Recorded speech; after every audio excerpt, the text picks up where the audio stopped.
You love capitalism. Really, you do. And you can't stand big government. Really, you can't. Don't believe me? Then I'll just have to prove it to you. Do you use an iPhone, Android, MacBook, PC? Read on a Kindle? Watch TV and movies on Netflix? Videos on YouTube? Shop on Amazon? Listen to Spotify? Search on Google? Send money on Venmo? Grab a ride with Uber? Drive with Waze? Book a room with Airbnb? Are you on Facebook or Instagram or Snapchat? You probably use many, if not all of these things. And if you're like me, you love them. In today's world, they're practically necessities. Where do you think they came from? From entrepreneurs with great ideas and the freedom to test them in the marketplace. That is what is known as capitalism. Now consider some other things you probably use. Have you been to the DMV? Gone through airport security? Mailed a package at the post office? Called the IRS customer service line?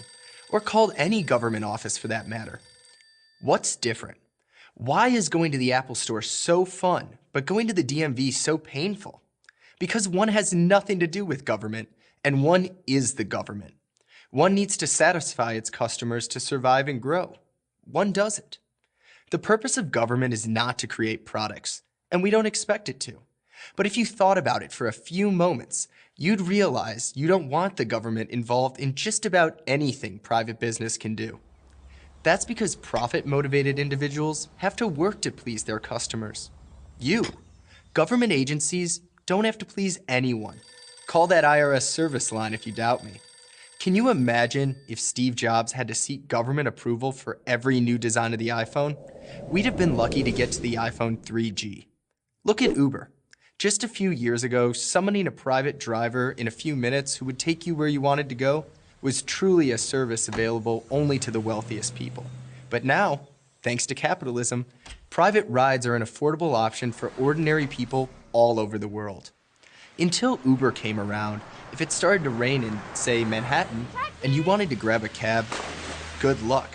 Too many rain-drenched people and too few cabs. Uber had a better idea. Rain falls, demand for rides spikes. Raise prices to incentivize more Uber drivers to hit the road. Ride in the rain problem solved. Airbnb is another example. Only a few years ago, if you were going on vacation with your friends or family, hotels were just about your only option.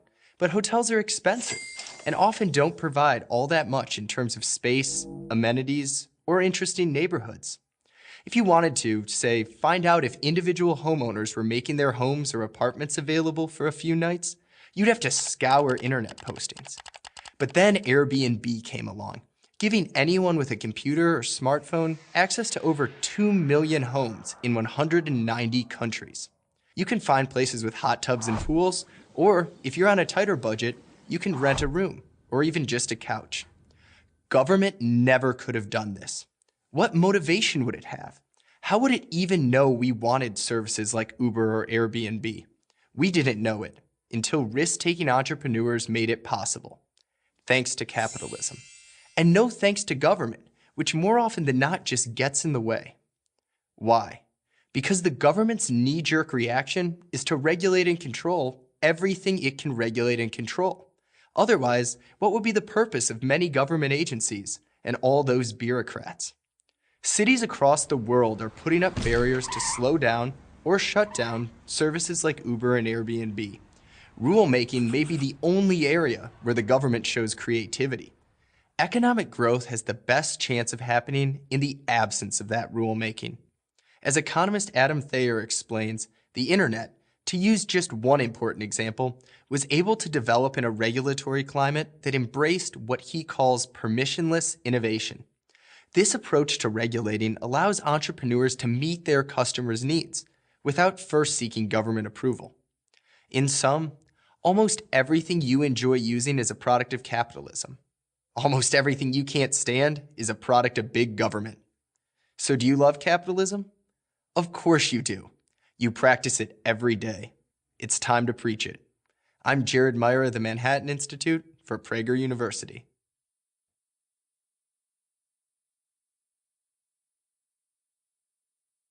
I recently discovered something startling about myself. It turns out that I'm a racist, sexist, misogynist. This came as quite a shock to me. How did this happen? As a person of color, a single woman with a graduate degree who grew up poor in a home without a father, I had a clear political path to follow, and I followed it. I voted for Barack Obama, twice. After all, we share the same skin color. His father was from Africa. Mine was too. What other reasons did I need? I was inspired to see a Black man rise to the highest office in the land. I believed his ascent would herald a new beginning, a new era of racial healing and harmony. We would finally have that frank discussion about race that everyone always talks about.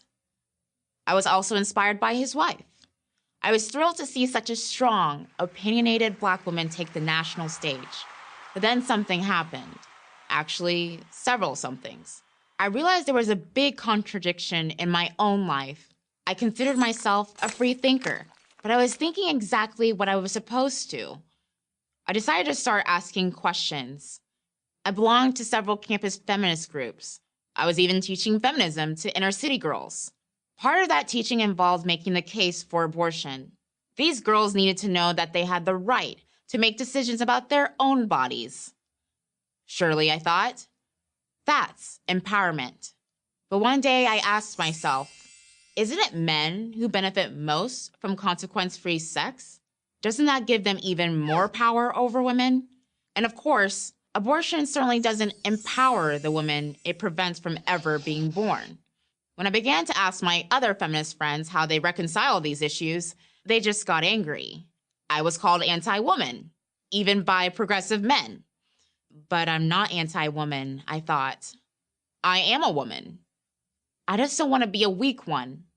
I want to be strong, like Michelle. At about the same time, while I was a student at the University of Texas at Dallas, the UT Austin Department of African Diaspora Studies released a statement in which they said, and I quote, African Americans are disproportionately affected by the saturation of our society by firearms. We demand that firearms be banned in all spaces occupied by Black people on our campus. Wait a second, I thought. Why would you want to ban firearms only in Black areas? Doesn't that mean that you either think Black people are more dangerous than other people or less worthy of protection? These questions did not endear me to my progressive friends. I was called a race traitor, even by white people. But I'm not anti-Black. I am Black. I just want to be safe, like Barack. I realized I didn't have a good answer. I only had more questions. Like, why were Blacks doing so poorly in cities that had been run by Democrats for decades? Was it racism and sexism that was holding people back? Or was it something else? The more questions I asked, the less popular I became. But here's the funny thing. I started to feel better about myself. I decided that the very definition of empowerment required me to take responsibility for my own life. I wasn't going to be anyone's victim, which meant I had to protect myself. So I bought a gun. I started to advocate for gun rights. That cost me more friends. I joined the pro-life movement and walked in the March for Life. More friends, gone. Then I crossed the line. I voted Republican, the party that views me as an empowered individual, able to shape my own destiny, not as a member of a victim group. And that's how I became a racist, sexist, misogynist. I'm Antonia Okafor for Prager University. Thank you for watching. Please consider a donation to PragerU to ensure that more young people watch this video. Public schools aren't the answer for everyone. They weren't the answer for me. Schools in my neighborhood in Jacksonville, Florida, function less as places of learning and more as warehouses to keep kids off the street. I know, I was one of those kids. I don't blame teachers or parents. I'm not interested in blaming anybody. I'm only interested in making things better. And the only way to do that is to give parents and students a choice. If a student can't get the education they need at their public school, there has to be an alternative. Thankfully, there was for me. My early years in my Jacksonville school were not a success, to put it mildly. I seldom understood the lesson. I was often confused and frustrated. I asked my teachers questions, but it seemed to me that this just annoyed them. So I stopped asking questions, and I withdrew into myself. I failed third grade twice. Fourth and fifth weren't much better. I lashed out by getting into fights with my classmates. D's and F's filled my report card. I was going nowhere. I was just another black kid in the warehouse. But fortunately for me, my life changed the summer before sixth grade. I went to live with my godmother. She had one overriding thought: to get me into a better school. A good education, she knew, was the only way to get out of the hole I had dug myself into. She didn't have any more money than my family did, but she had a plan. That was worth a lot. She knew about another school, a private school. Using a tax credit scholarship, you can call it a voucher, she enrolled me at Esprit de Corps Center for Learning. Esprit demands excellence from its students. It teaches them to be warriors for knowledge and for good values. The teachers at Esprit were invested in my success. They took the time to figure out why learning was so difficult for me, and they tailored their instruction to my learning style. Sound elite? It is. Sound expensive? It's not. In fact, Esprit spends less money per student than the public school I had attended. Instead of dreading my classes, I began to look forward to them. Instead of fistfights, I began doing community service work. I even earned the National Police Athletic League's Girl of the Year award in 2009. When it was time for me to apply to college, Esprit even helped me to research scholarships and apply for waivers so that I could take my college entrance test for free. On June 5, 2010, I graduated from Esprit de Corps with honors, becoming the first member of my immediate family to earn a high school diploma, and eventually the first to earn a college degree, and then a master's. Without school choice, none of this would have been possible. Why is it so hard to grasp? Why are so many people so resistant to children and parents having a choice of schools? The system, especially for economically disadvantaged kids, is broken. I've seen it up close, and I've seen what happens when it works better when there is choice. School choice allows parents who live in undervalued neighborhoods to pick the school that best works for their children. Of course, the opponents of school choice, the politicians, and the teachers' unions who profit off of keeping poor black kids trapped in the warehouse say it takes money away from students who need it the most. But does anybody believe that money is the problem? Washington, D.C., for example, spends over $20,000 per student. We don't need any more money. We need more choice.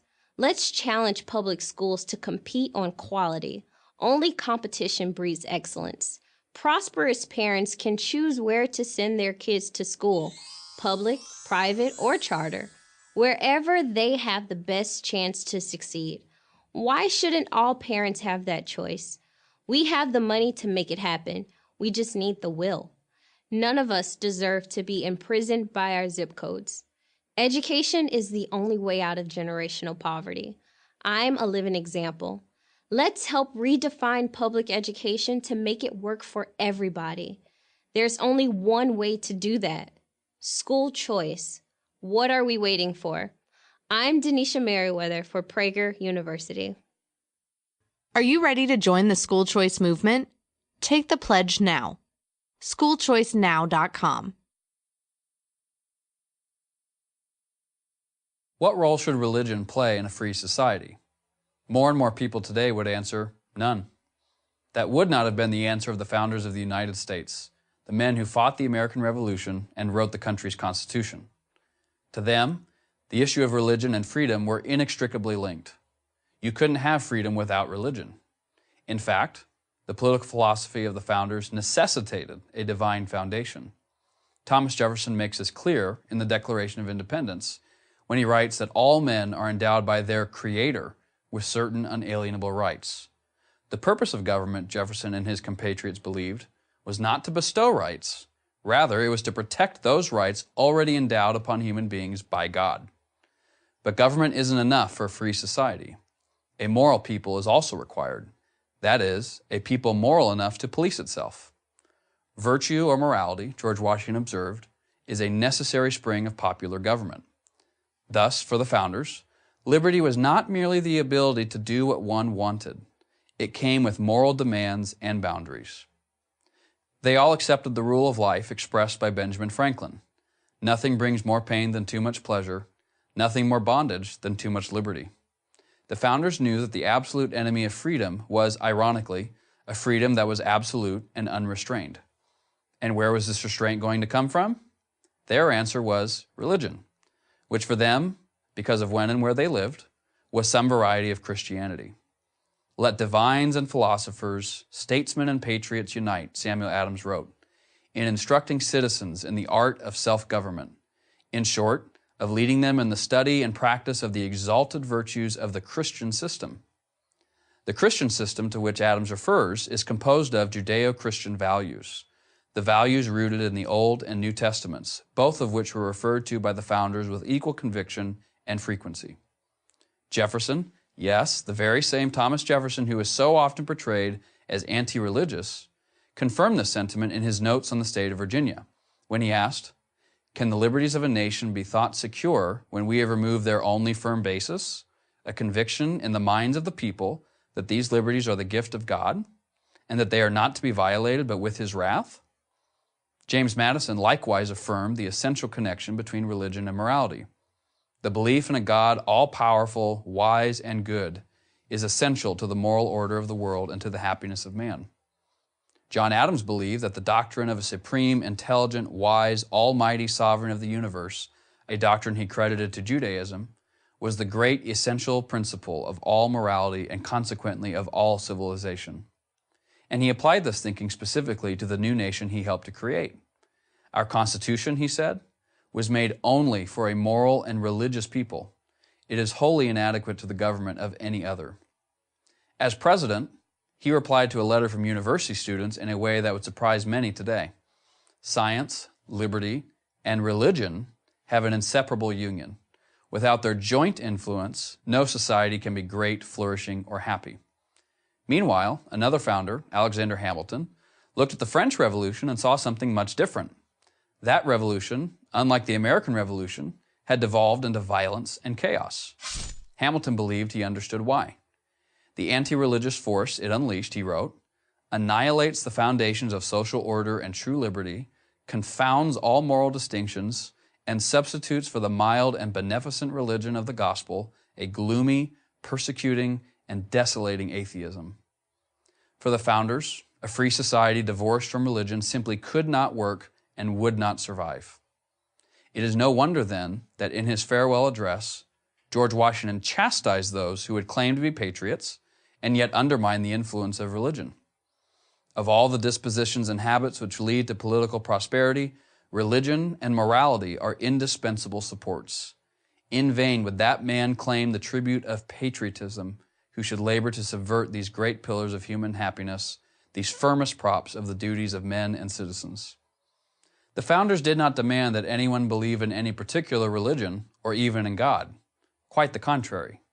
But while they understood the value of a secular government, they feared a secular society, one without religion. So should we. I'm Joshua Charles, writer and researcher at the Museum of the Bible for Prager University. You've probably heard a lot of people recently screaming and yelling about fake news. Charges fly from all points on the political spectrum. This story is mistaken. It's fake news. That statement is incorrect. It's fake news. But to my mind, these arguments miss the point.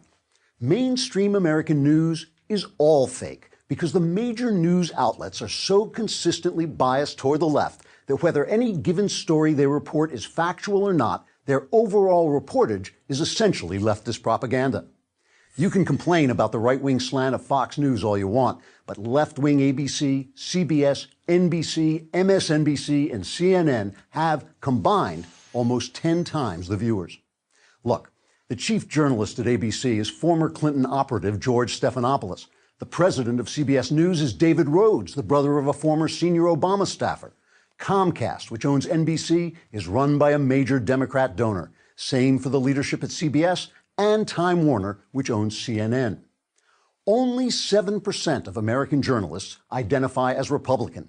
And while a lot of news outlets forbid their reporters to donate to candidates, 96% of those who did donate last time out gave to Hillary Clinton.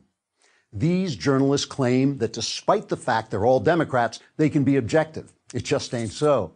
Psychologists have shown that when people associate almost exclusively with those who agree with them, they suffer from groupthink and confirmation bias and lose their ability to see events clearly. Now, it's not that these journalists are liars, exactly. It's that their bias skews their reporting in very specific ways. Let me give you Andrew Klavan's 3 rules of mainstream media journalism. These can transform any story, whether it's true or not, into fake news. Rule number 1. Whenever left-wing prejudices are confirmed by a single event, that event is treated as representative. But whenever left-wing prejudices are contradicted by a single event, that event is treated as an isolated incident. And if you treat it as representative, you are deemed to be hateful. So, for instance, a white cop shoots a black suspect. The mainstream media treats that story as representative of general police racism, even though studies show cops don't use deadly force more often on blacks than on whites. On the other hand, if a Muslim commits an act of terrorism and someone is bold enough to point out that the terrorist act is, in fact, representative of the daily acts of Muslim terror around the world, this is considered Islamophobic. The leftist media cherry picks when an event illustrates a larger narrative. That's fake news. Rule number 2. When a scandal breaks on the right, the news is the scandal. When a scandal breaks on the left, the news is who wrongfully disclosed that scandalous information. Thus, when the media wanted to raise suspicions that Donald Trump was somehow in league with the Russians, they freely quoted illegally leaked information from intelligence sources. But when Congressman Devin Nunes announced he had information that the Obama administration might have misused intelligence against Donald Trump's transition team, the story became, how did Nunes get that information? And did he do it legally? The scandal meter is heavily weighted to fall to the right. Fake news. Rule number 3. Individual extremists on the right are highlighted, but the overall extremism of the left is ignored. In one of the fakest fake news stories in recent history, the mainstream media rose up as one to tar conservative Tea Party members as racist, when all they really wanted were lower taxes and less government spending. Reporters gave the Tea Party disparaging nicknames, represented their almost universally peaceful gatherings as ugly and violent. And whenever an individual Tea Partier said something wrong, it was cited as evidence that the movement itself was tainted. Meanwhile, the continually violent, vandalizing, anti-Semitic socialist movement that went by the name of Occupy Wall Street was hailed by journalists as an important social development, right up to the moment it vanished without a trace, except for the piles of litter its protesters left behind. Peaceful Tea Partiers wanted the small government prescribed by the Constitution, so they were radicals. Violent occupiers wanted the widespread government intrusion of socialism, so they were heroes. Very fake news. Newsweek editor Evan Thomas was once criticized when his magazine essentially convicted some white Duke University lacrosse players of raping a black woman. A rape, it turns out, they did not commit because it didn't happen. Thomas defended himself, saying, the narrative was right, but the facts were wrong. The mainstream media almost always get their left-wing narrative right, whether the facts support it or not. That's called confirming your own prejudices. It's called bias. It's called fake news. I'm Andrew Klavan for Prager University. He was one of America's most popular presidents, handsome, charismatic, a war hero. He believed a strong military was the best guarantor of peace. He explained that cutting taxes was the best way to grow the economy. He firmly opposed racial quotas and was horrified by the idea of unrestricted abortions. Can you name him? Here's one more clue. He was not a Republican. The answer? John F. Kennedy. When he was elected president in 1960, Kennedy's views were considered mainstream in the Democratic Party. But while the Kennedy name is still revered by the Democrats today, the policies he espoused are not. Ronald Reagan, America's 40th president, who was a Democrat much of his life, famously said, "I didn't leave the Democratic Party. The party left me." So, if Kennedy were alive now, which party would he belong to? It's impossible to know, of course, but we can compare his political positions to those of today's Democratic Party. On race, JFK disliked the idea of using racial preferences and quotas to make up for historic racism and discrimination. Today, affirmative action is Democratic Party orthodoxy, but Kennedy thought such policies were counterproductive. "I don't think we can undo the past," Kennedy said. "We have to do the best we can now. I don't think quotas are a good idea. We are too mixed, this society of ours, to begin to divide ourselves on the basis of race or color." On taxes, Kennedy was an ardent proponent of across-the-board tax cuts, believing that more cash in the hands of all Americans, including the so-called wealthy, and a lighter footprint from the IRS would grow the economy. A tax cut means higher family income and higher business profits, Kennedy said in an address to the nation shortly before his death. Every taxpayer and his family will have more money left over after taxes for a new car, a new home, new conveniences, education, and investment. Every businessman can keep a higher percentage of his profits in his cash register or put it to work expanding or improving his business. On foreign policy, Kennedy was very firm about his red lines. When the Soviet Union built missile sites in Cuba, leading to what is known as the Cuban Missile Crisis, Kennedy threatened a decisive military response. The Soviet Union backed down. JFK believed, as Ronald Reagan did, in peace through strength, not strength through peace. In his inaugural address, Kennedy made the case for a strong U.S. military. He saw this as the only way to deter America's enemies. "Only when our arms are sufficient beyond doubt," he said, "can we be certain beyond doubt that they will never be employed." On gun rights, Kennedy was one of 8 U.S. presidents who was a lifetime member of the NRA. Here's what he said about the Second Amendment. "We need a nation of Minutemen, citizens who are not only prepared to take up arms, but citizens who regard the preservation of freedom as a basic purpose of their daily life, and who are willing to consciously work and sacrifice for that freedom." On abortion, Kennedy was assassinated a decade before the landmark Supreme Court case Roe v. Wade. Abortion was not a major issue during his administration, but we do know that he nominated Justice Byron White, a Democrat, to the Supreme Court. White was one of 2 justices who dissented in Roe v. Wade. We also know that Kennedy abhorred Japan's post-World War II use of abortion as a means of population control, saying, "On the question of limiting population, as you know, the Japanese have been doing it very vigorously through abortion, which I think would be repugnant to all Americans." Today, if a Democrat advocated the positions on race, taxes, foreign policy, guns, and abortion that our 35th president once did, he wouldn't be a Democrat. He belonged to that other party. I'm Larry Elder for Prager University.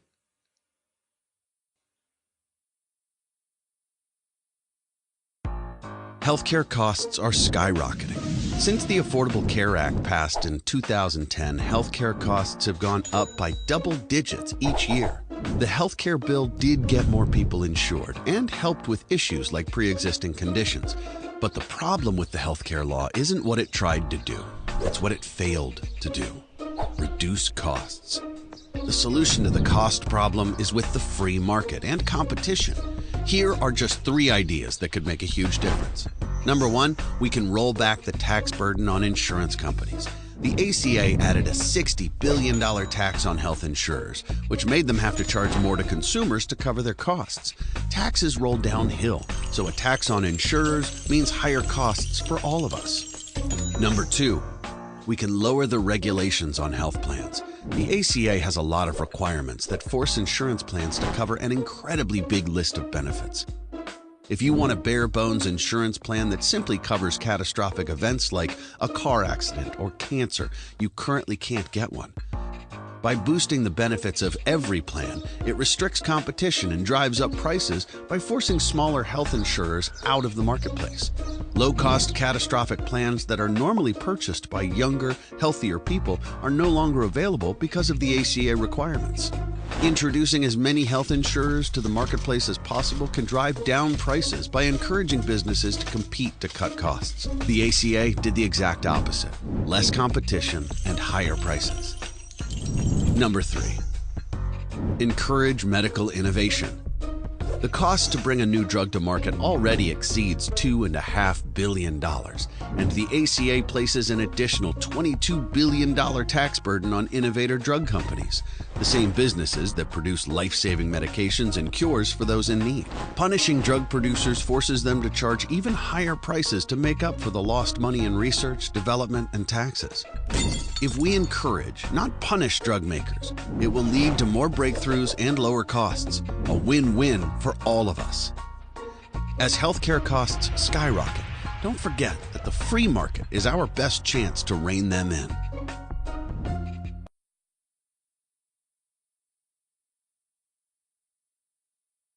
When you hear the word transparency, what comes to mind?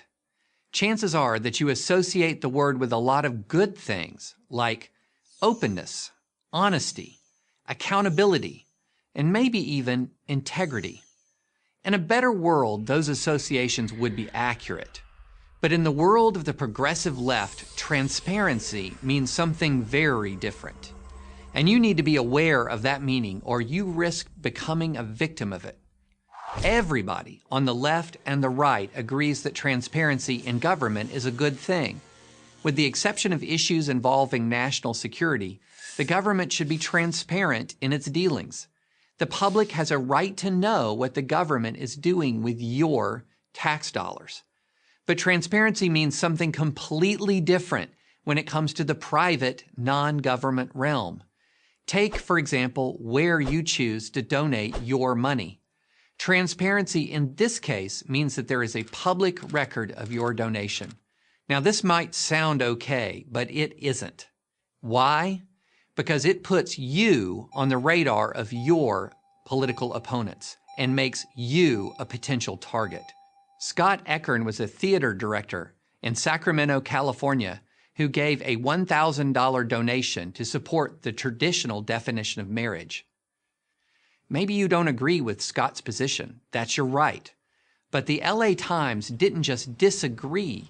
They put every single donation made by people like Scott online. Scott Eckern lost his job, and others faced boycotts and blacklisting, all because of so-called transparency in an area of life that should be private. Through most of our nation's history, what happened to Scott Eckern wouldn't have happened. If you made a political donation, your identity was not exposed. But under pressure from the left, this is changing. In New York, for example, it's now the law that if a nonprofit organization advocates against a position taken by an elected official, it must disclose to the government the identities of all the organization's significant donors. Faced with this prospect, most people would just as soon avoid the risk altogether. Safer, in other words, to keep your mouth shut and your checkbook closed. Even when state officials promise to keep this donor information confidential, you can't trust them. In 2015, the California Attorney General, Kamala Harris, now a U.S. Senator, demanded that nonprofits disclose their donor lists to the state, and then her office accidentally posted this private donor information online. But even if the government kept that information secret, it's none of its business. Because while transparency is a government obligation, privacy is an individual right. How do we know? Because of the First Amendment. In the 1950s, the state of Alabama tried to force the NAACP to disclose its membership lists.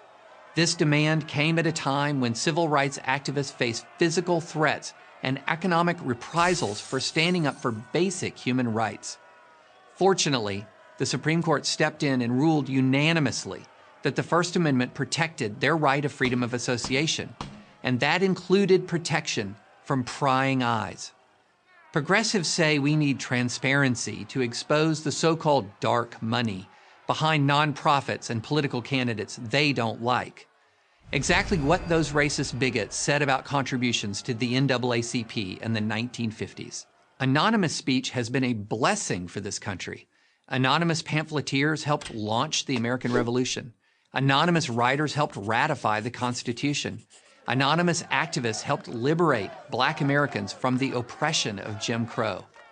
But if we're not careful, anonymity will soon be a thing of the past. If the message is, you have free speech to address the issues, but only if you don't care about the consequences, then fewer people will speak freely. And for those on the left, that's just fine. In fact, that's the intent. Here's what David Callahan writes in the left-leaning journal Inside Philanthropy. If the donors can't take the heat, they can choose not to give.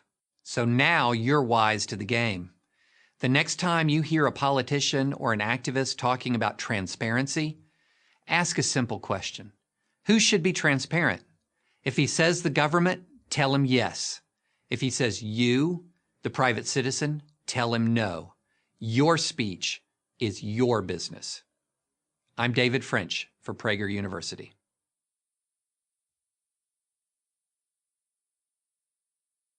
When was the last time you heard a child referred to as obedient? It's probably been a while. That's too bad, because the best research tells us that obedient children are happy children. And from my experience as a family psychologist, the parents of obedient children are happy parents. Since all parents want their children to be happy, the question becomes, how does one get a child to obey? Is there some trick to it? Well, there certainly are a lot of parents who think so. They believe that proper discipline is a matter of using the right methods, techniques, and strategies, what I call consequence delivery systems. Parents have been using these behavior modification-based methods since they became popular in the 1960s, seemingly to no avail.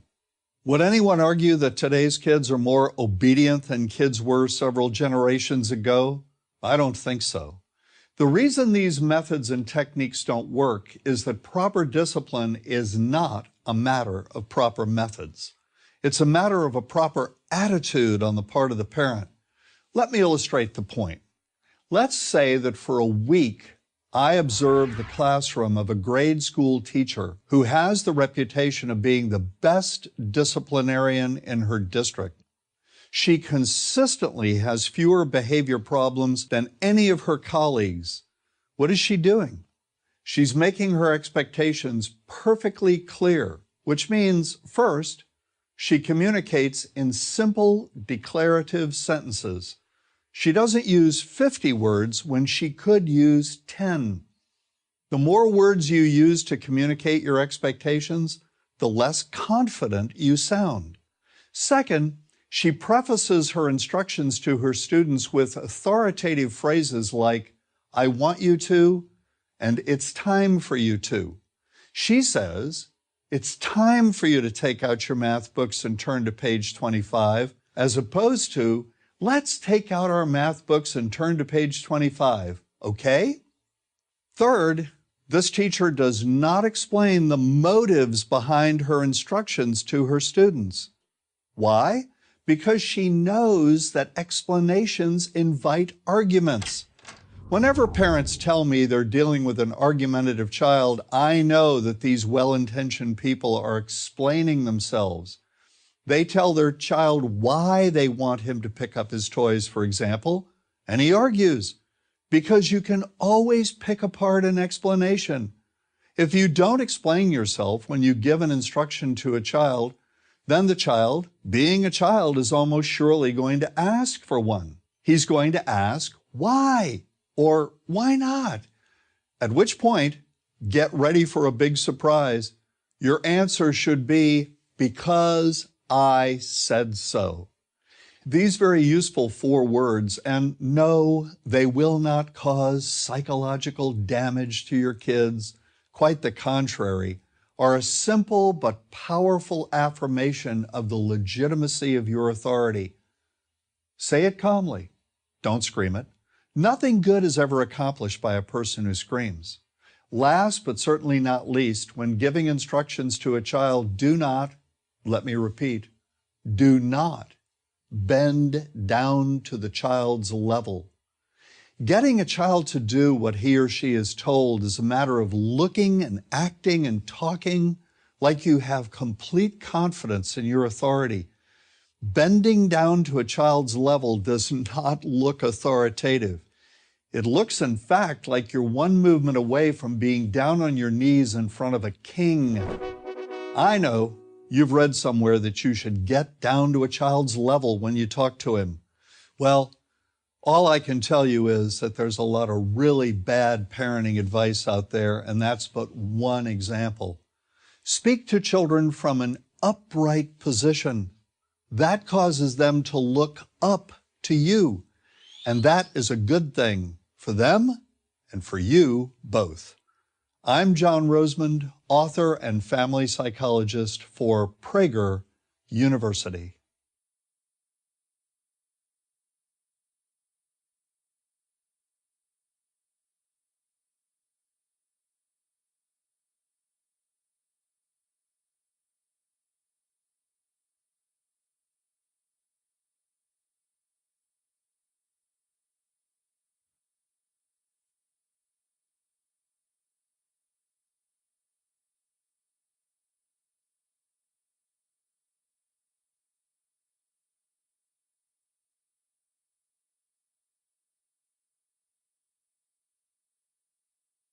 We need to recognize our privilege and practice humility. The concept of white privilege has become an important bulwark of the Democratic Party's ideology and was discussed in nearly every Democratic debate. I'm Ami Horowitz, and I'm in Kansas City at a white privilege conference. What is white privilege, you may ask? I don't know. Let's find out. This white privilege conference had over 1,000 attendees, many of them educators. Do you think that it's fair to say all white people in this country have white privilege? Yes. Yes, absolutely. Do all white people have white privilege? Yes. I feel myself having it every day. The country is founded on white supremacy, and that persists today. Hyper aware, feel super guilty all the time. But that white people in this country generally are prejudiced? I'd go further and say we're all racist. Is it fair to say that all white people are racist throughout the country? Yes, absolutely. Not just the South? Correct. Yeah, absolutely. Sometimes it's okay to be like, oh, all white people do this, or white people are X, and especially in a negative light. Is it wrong to judge people collectively? Yes. Is it wrong to judge people collectively? It's wrong to judge everyone collectively, you know? Duh. Yeah, absolutely. No one's a monolith. That's wrong to judge people collectively, right? To judge people? Yeah. Yeah. Obviously. Tell me about some of the white privileges that you have encountered over the past, let's say today. You're talking about me as a white man today? Yeah. Oh gosh. I don't know if I could give you examples. Not really today, but maybe. Sorry, I'm not good at thinking. Like today, what white privilege have you come across?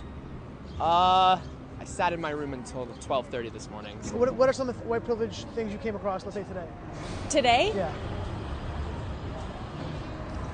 I mean, just being in the world. Is it fair to say that on a daily basis, black people around this country face obstacles because of white privilege? Absolutely. Absolutely. White supremacy as an institution punishes black folk in a way. Daily. Absolutely. Absolutely. Every day. How black people are consumed with this day to day, and they deal with this issue day to day. Oh, 100%.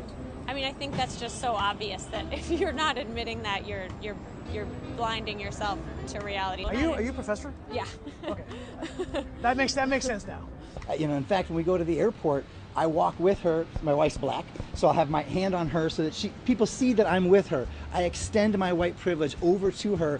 Now I'm here in Harlem in front of the Jackie Robinson housing projects to ask residents what they think of white privilege.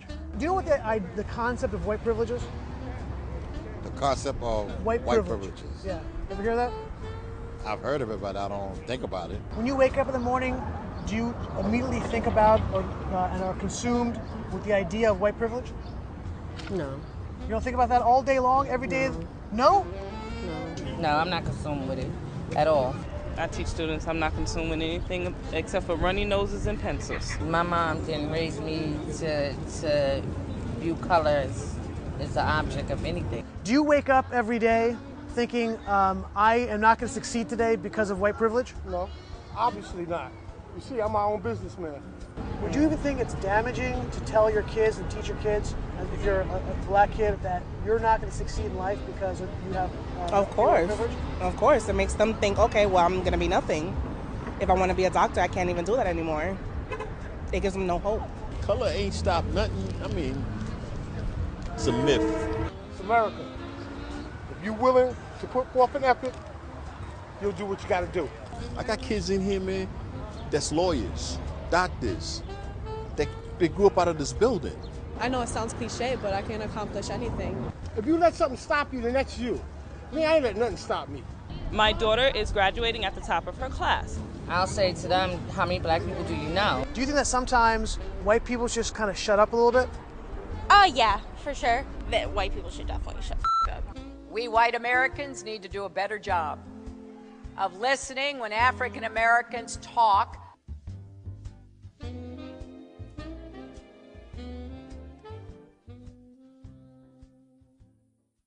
Hi, I'm Elisha Kraus, Director of Outreach here at Prager U. To have this video reach more people, please consider a donation below.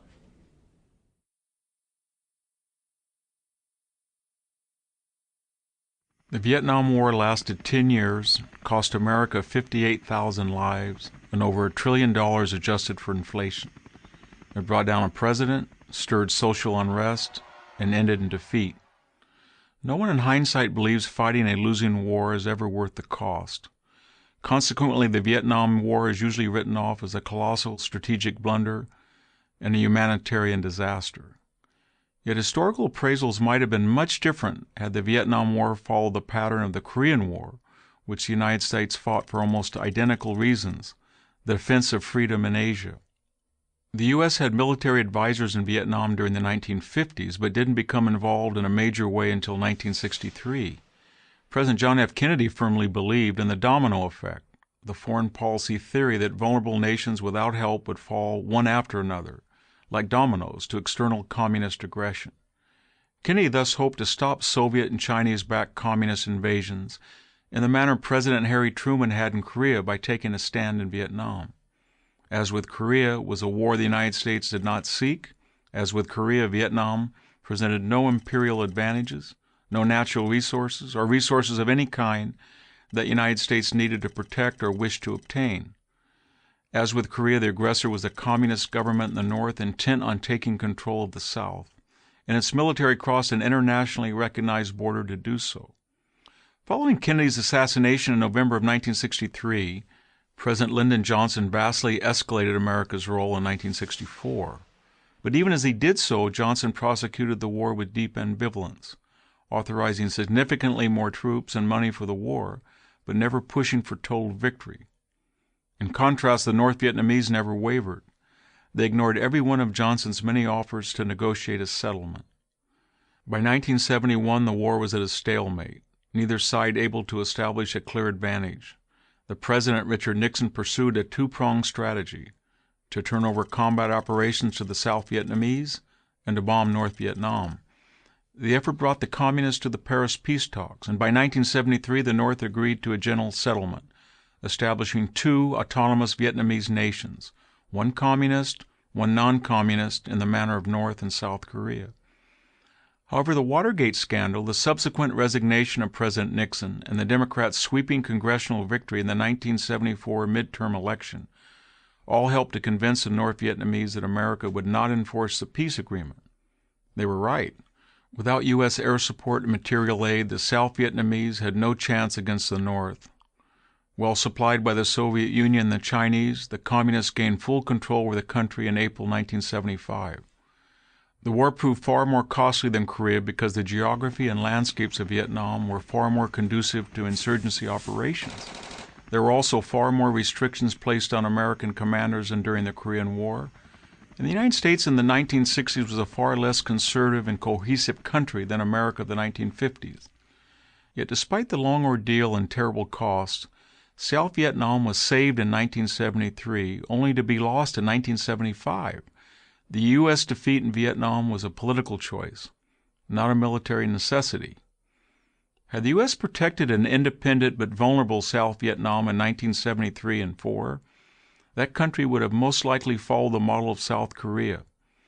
Millions of Southeast Asians would not have become boat people and refugees or have been sent to the gulags and re-education camps. A viable U.S.-backed democratic Vietnam would have stabilized the region and almost certainly prevented the neighboring Cambodian genocide, in which 1/5 of that country, 2 million people, were slaughtered by its communist leadership. And much of the bitterness over the war on both sides of the American political spectrum, still with us today, would have vanished. And for the communist Vietnamese, the instigators and aggressors of the terrible conflict, what was it all for? Today, ironically, the Vietnamese government aspires to nothing more than the capitalist affluence that it once reviled. I'm Victor Davis Hanson of the Hoover Institution for Prager University.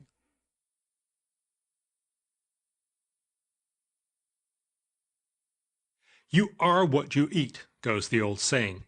And everywhere we're urged to eat organic. It's more nutritious, pesticide-free, and protects animals and the environment. At least that's what we're being told, or rather, sold. And thanks to a lot of very effective marketing, many people believe it. That's why when researchers at Cornell University gave study participants a choice between 2 identical items, one labeled organic and one regular, the participants confidently declared the organic choice to be lower in calories and more nutritious. They also said they'd pay 16 to 23% more for the organic choice. But these beliefs about organic food have nothing to do with reality. In 2012, Stanford University's Center for Health Policy did the most comprehensive comparison and found organic foods are not nutritionally superior to conventional alternatives. And a more recent review of 20 years of research into animal products by Italian researchers confirmed these findings. The authors concluded, scientific studies do not show that organic products are more nutritious and safer than conventional foods. That's fine, you might say. You don't eat organic foods just because of the health benefits, but because you care about the treatment of farm animals and of the environment. Unfortunately, the facts don't support these beliefs either. Animals on organic farms are not generally healthier than animals on regular farms. A 5-year U.S. study of dairy farms showed that health outcomes for animals on organic farms are similar to conventional dairies. And the Norwegian Scientific Committee for Food Safety reached a similar conclusion. It found no difference in objective disease occurrence on organic dairy farms as compared to conventional dairies. And while pigs and poultry on organic farms may enjoy better access to open areas, this freedom, study shows, also increases their exposure to parasites, pathogens, and predators. As for the environment, yes, organic farming will mean that in any one field, a farmer will use less energy and create fewer greenhouse gases. But there's a problem here. By foregoing fertilizers and pesticides, organic farming is much, much less efficient than standard farming, which means that organic farmers need much more land to grow the same amount of food. A major study in Europe found that to produce the same gallon of milk organically, you need 59% more land. To produce meat, you need 82% more land, and for crops, it's more than 200%. And more land for agriculture means less land for nature. If U.S. agricultural production was entirely organic, it would mean we would need to convert an area bigger than the size of California entirely to farmland. Economically, the lower productivity of organics means we have to commit more resources, land, labor, and capital. The total cost of the U.S. economy of going organic would run to about $200 billion annually. But surely organic foods mean no pesticides, right? Wrong. Organic farming can use any pesticide that is natural. Natural pesticides include, for example, copper sulfate and pyrethrin. The former has resulted in liver disease in vineyard sprayers in France, according to a 1996 study, and the latter a 3.7-fold increase in leukemia among farmers who handle it compared to those who had not, according to a 2002 study. Yes, it is true that non-organic foods carry a higher risk of pesticide contamination, but that risk is almost non-existent. Rough calculations suggest that all the pesticides on food eaten by Americans may cause around 20 extra cancer deaths per year. You have a similar chance of being mauled to death by a cow. In sum, organic food is not healthier for you, nor is it better for animals and the environment than conventionally farmed food. I know this goes against everything you've come to believe, but that only proves the power of marketing. Organic food is a first world luxury, and while buying it is just as valid as any other luxury purchase, one should resist any implied moral superiority. As for example, when fashion designer Vivienne Westwood famously exclaimed that people who can't afford organic food should eat less. Unfortunately, a lot of people in the developing world don't have the option of eating less. They worry about eating, period. To do that, they need access to cheaper food, which means more access to effective fertilizers and pesticides. So next time you see organic produce at the supermarket, don't just swallow the marketing campaign without some critical thought. I'm Björn Lomborg, president of the Copenhagen Consensus Center.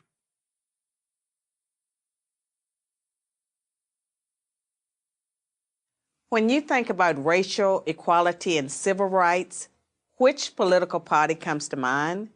The Republicans or the Democrats? Most people would probably say the Democrats, but this answer is incorrect. Since its founding in 1829, the Democratic Party has fought against every major civil rights initiative and has a long history of discrimination. The Democratic Party defended slavery, started the Civil War, opposed Reconstruction, founded the Ku Klux Klan, imposed segregation, perpetrated lynchings, and fought against the Civil Rights Acts of the 1950s and 1960s. In contrast, the Republican Party was founded in 1854 as an anti-slavery party. Its mission was to stop the spread of slavery into the new Western territories with the aim of abolishing it entirely. This effort, however, was dealt a major blow by the Supreme Court in the 1857 case Dred Scott versus Sandford. The court ruled that slaves aren't citizens, they're property.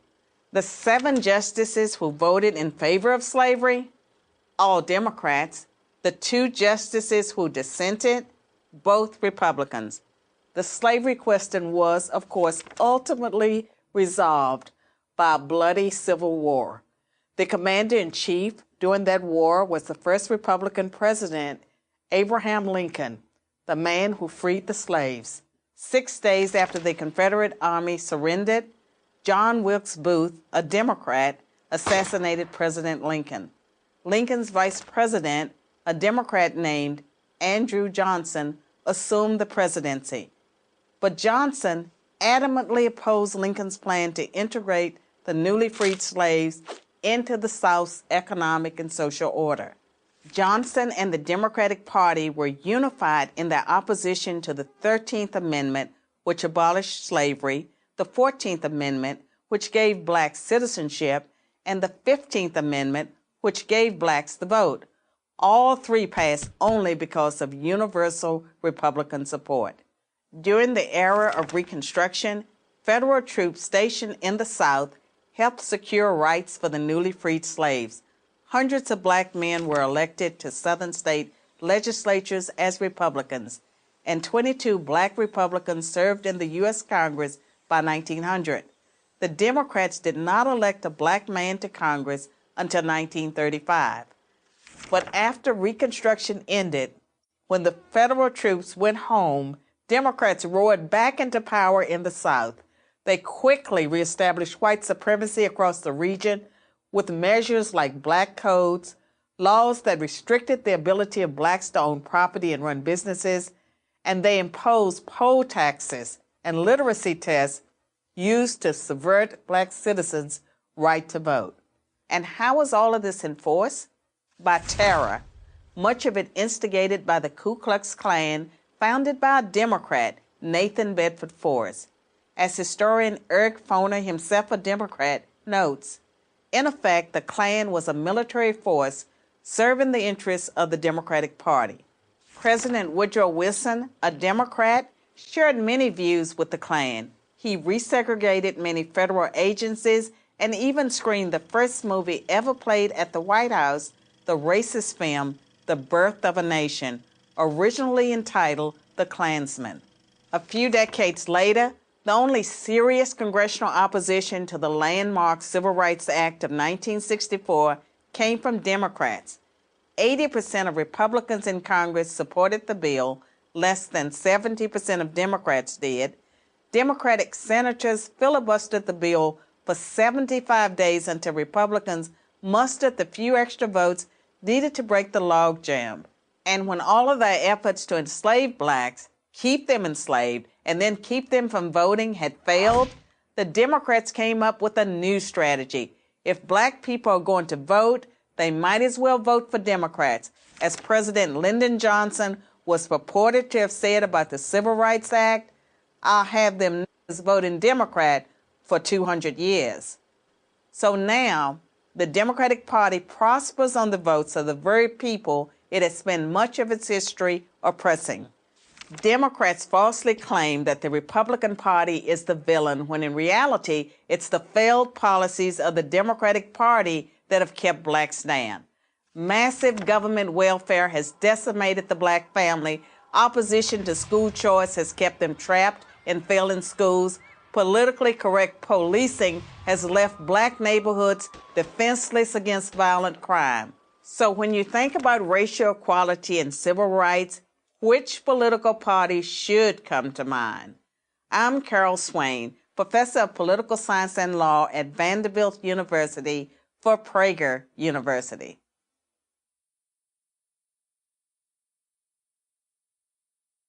We don't like to see anyone living in poverty, but making employers pay their employees a higher minimum wage of more than $10 an hour really won't solve the poverty problem. That's because most people who earn minimum wage don't live in poverty in the first place. They actually live in homes where at least one or two other people work, like a teenager whose parents have jobs, or they are retirees who have savings accounts and Social Security as their main income. In fact, only about 1 in 10 minimum wage workers lives in a household that the government would consider poor.